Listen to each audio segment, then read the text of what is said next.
오늘 말씀이 무슨 내용을 다루고 있죠? 오늘 본문은 그렇게 어렵지 않습니다. 딱 보면 무슨 내용을 다루고 있구나 하고 금방 알 수 있죠.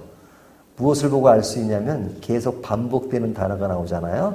그 중에 하나가 용서라는 단어입니다. 용서. 그러니까 오늘 본문이 무엇에 관한 이야기예요? 용서에 관한 이야기입니다. 이 용서란 말은 참 쉽죠. 하지만 용서를 하기가 어려운 겁니다. 그런데 이제 용서를 바라는 사람의 죄가 무엇이냐에 따라서 용서의 정도가 달라지죠. 예를 들면 내 볼펜 하나 훔쳐간 사람이 나중에 와가지고 내가 그때 볼펜 하나 훔쳐갔는데 미안해요. 그러면 그 정도는 쉽게 용서할 수 있습니다. 그렇죠? 볼펜 하나 빌려갔는데 이렇게 큰 거라고. 그래요. 그거 별거 아닙니다. 이렇게 용서할 수 있죠. 하지만 진짜 용서하기가 힘든 것이 있죠. 예를 들면 얼마 전에 방영했던 하나뿐인 내 편. 그 드라마에 보면 살인자가 나오잖아요. 그러니까 내 가족을 누가 죽였어요. 그러면 내 가족을 죽인 살인자를 쉽게 용서할 수 있겠어요? 그건 진짜 용서하기가 힘든 거죠. 그러니까 그 사람이 지은 죄 정도에 따라서 어떤 경우는 용서가 쉬울 수도 있고 어떤 경우는 진짜 용서하기가 어려울 때가 있습니다. 그런데 오늘 본문은 뭐라 그래요? 그 용서의 정도를 보고 이 정도는 용서하고 이 정도는 용서하지 말라 이렇게 말씀하는 게 아니에요. 그 전제를 달고 있지 않고 그냥 어떤 것이든지 용서하라. 총체적인 이야기를 하는 겁니다. 그러니까 용서하라 하는 말씀이에요. 그러면 어느 정도 용서를 해야 되느냐? 여기 제자가 7번까지 하오리까 그러죠? 누가 이렇게 질문한 거예요? 제자 중에 베드로가 예수님께 몇 번 정도 용서해야 됩니까? 7번 정도 하리까? 보통 3번 정도면 그냥 충분히 용서했다고 생각하는 것이 그 당시 사람들이 생각하는 것이었어요.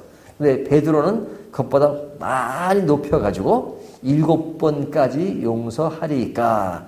그러니까 예수님께서 그 말을 듣고 뭐라고 말씀하세요? 22절면 예수께서 이르시되 내가 이르노니 7번뿐 아니라 7번을 70번까지도 할지니라. 그렇죠?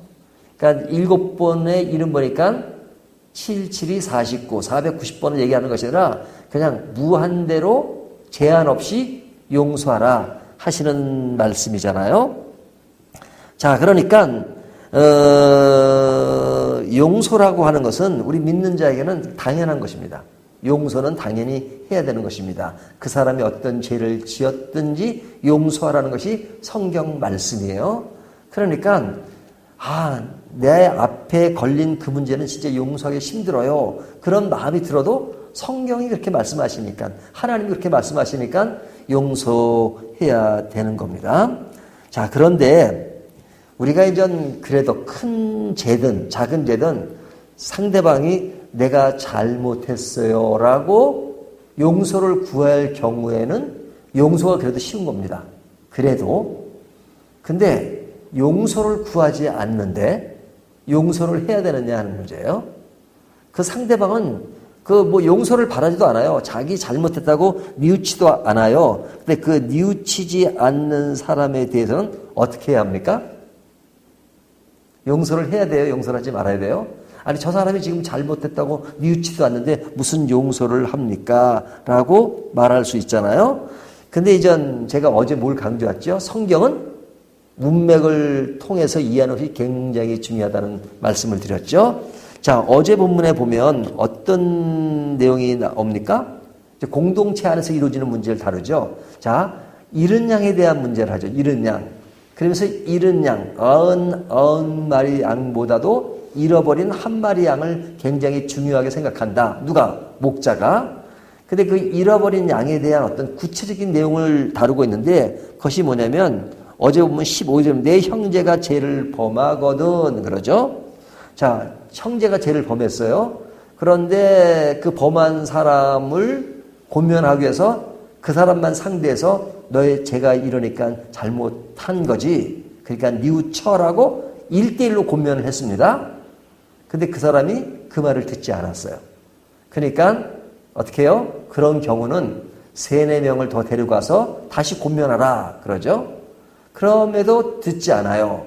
그러면 여기에 그래도 듣지 않거든 교회에게 말하고 그 교회가 어떤 공동체 안에서 그 사람에 대해서 잘못했으니까 돌이키시오라고 이 아주 공적인 차원에서 얘기했단 말이죠.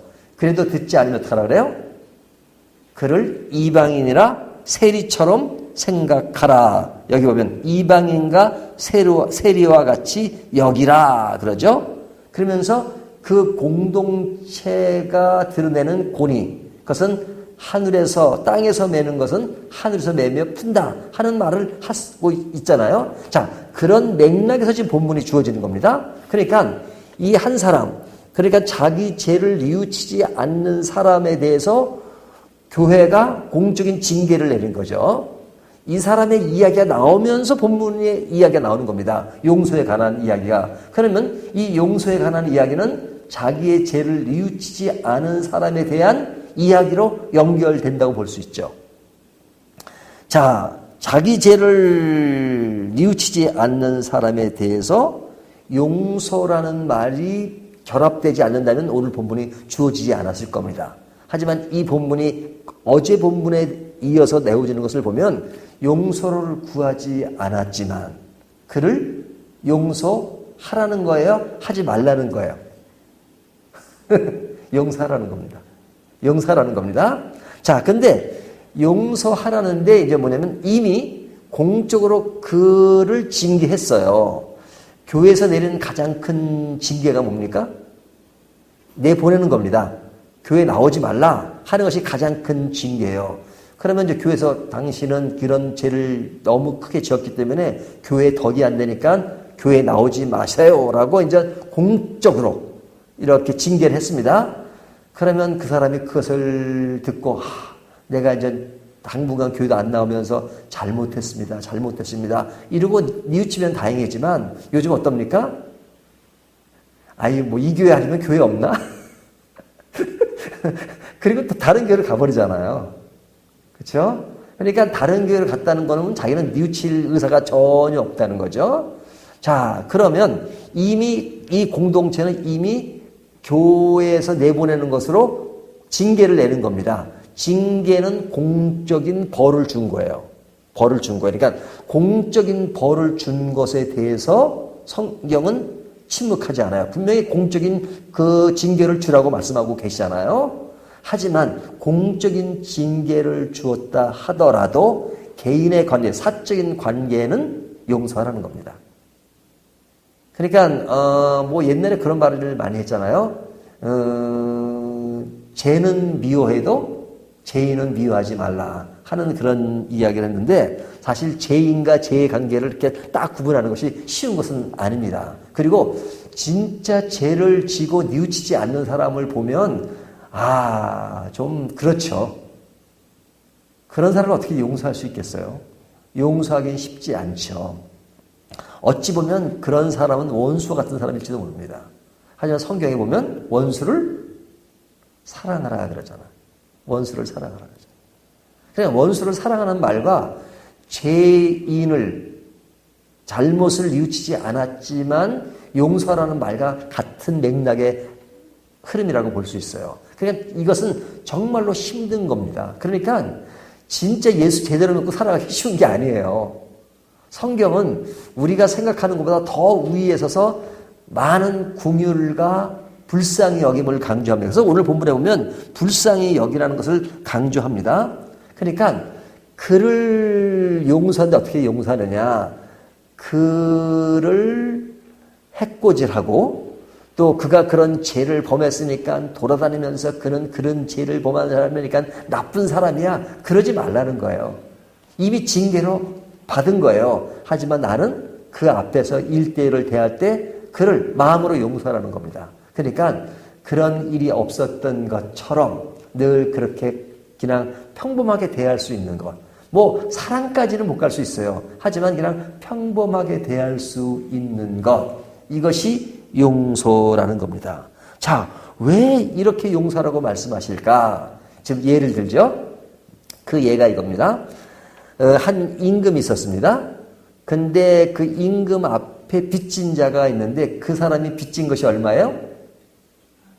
1만 달란트. 여러분 1만 달란트 하면 어느 정도 돈이 될 것 같습니까? 한 1,000만 원? 한 1억? 아닙니다. 상상을 할 수 없는 돈입니다. 10,000달란트가 20년 노동의 삭시예요. 20년. 그러니까 여기 뒤에 보면 100데나리온 나오잖아요. 이 100데나리온이라고 하는 것은 한 데나리온이 하루 품삯이에요. 그러면 요즘 뭐 하루 일하면 뭐 5만 원을 받는다, 10만 원을 받는다, 모르겠습니다. 그러면 예를 들면 한 10만 원을 받는다고 생각해 보세요. 그러면 100일이면 10만 원이 100일이면 1,000만 원인가요? 1,000만 원 되잖아요. 근데 1,000만 원이 1년 싹이면 한 300일을 일한다 그러면 3,000만 원입니다. 3,000만 원.